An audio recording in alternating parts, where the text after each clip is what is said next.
Let's look a little around on this 9N. I already started tinkering a little with it.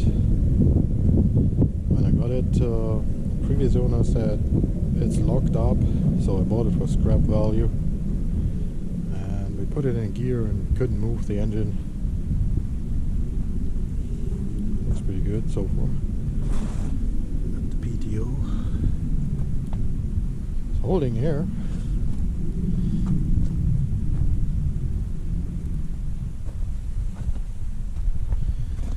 Yeah, not much to it. So when I tried to turn it, the first thing I found is that it sounds a little weird in the flywheel area. So remove the spark plugs and they look good, like somebody already tinkered with it. So I removed the starter, found out that the front bearing plate is cracked and the Bendix was wedged between flywheel and housing. So once I took it out, the engine turns by hand. So repaired the starter with some flatted parts I had.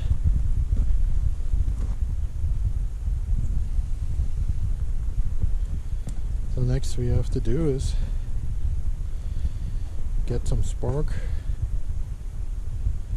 Already put a carburetor on it. The one that was on it had a lot of missing parts. It was completely rusted and they left it open, so got this cheap eBay carb. I guess that saves me a lot of hassle in the beginning, at least to see if it runs. I want to see if they're good enough to run this thing.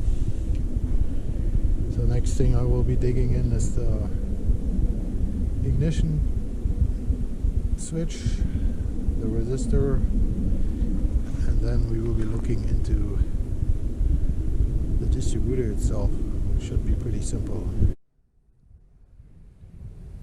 Okay, here we are at the distributor for the ignition. These are fairly simple, even that they look weird. Normal point system, rotor cap, condenser. So where you start on these is the coil is a little weird, but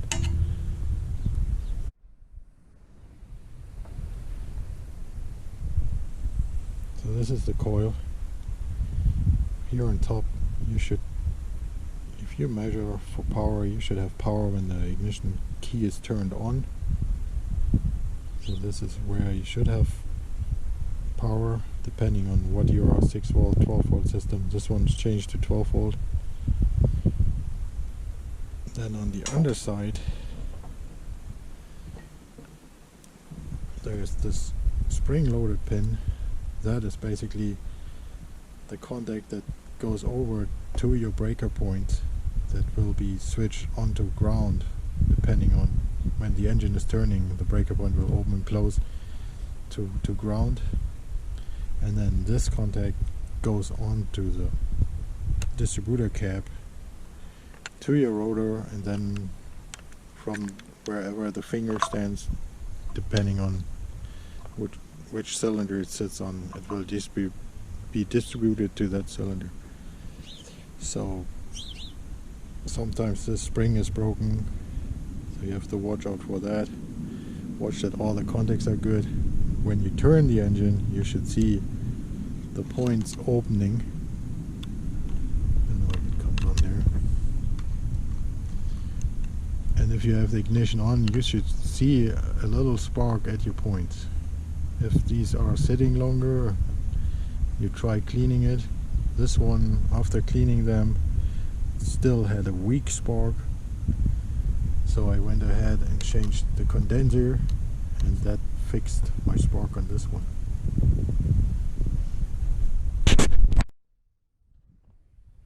So if you have no power at your coil, the wires go through this pipe. It's a little bit of a mess, and we will clean this up. And then they go to this resistor block, so you can measure the incoming wire or you measure then to your ignition key. So first you check if you have 12 volt at the key from the battery, and then in key on of the other side then has 12 volt. That will go to this plate, and from there you will follow and see if you then have a little less than 12 volt going towards your coil. So here I got the front plate of the starter, and you can see that the bushing went out and it broke here, so that's why the whole shaft of the starter was wedged into the flywheel. So I used this from a different starter I had laying around from a flathead and assembled it back. Here's my old condenser. So if you have a weak spark and your points are clean, that's the next thing I would go to. I also picked up this new plate. For the money you can get these going through the hassle cleaning the other one up and have a bad resistor, you just get a new plate.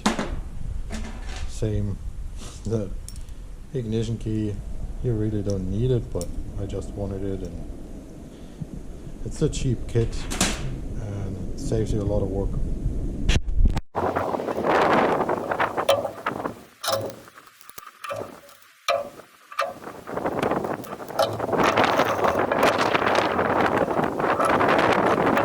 Okay, I went through the wiring again, and for the start, so down here is basically what's the mechanical start button. So one side of the battery, the positive is on it, and underneath, connected with the positive one there, is this yellow wire. So you have power coming in on this main block. It goes to your ignition key. Once the key is on, it goes back onto your resistor, through the resistor onto this side, and then the green goes through the pipe onto your coil on top here. So basically, if you want to troubleshoot this, ignition on. If you don't have power here, you follow it, you go onto the resistor, you check on the other side of the resistor. If you still don't have power, then most likely it's your key switch, and if you don't have power here, it's the line that goes to the battery. So it's basically the whole circuit in a simple way. Just in case you don't have ignition, you just follow the line back, and one of the parts is dead. Okay, got the air filter apart. Cleaned it all up. I think I stay with the oil bass filter. Well, it looks like there's 5 of these in there. Somebody said on the internet only 2, but this thing was full. Hello. I guess Christmas came early. We worked a little more on the 9N, so got a new radiator in. Running on a bottle before we put the motor on. It's a little windy. Hope it works still.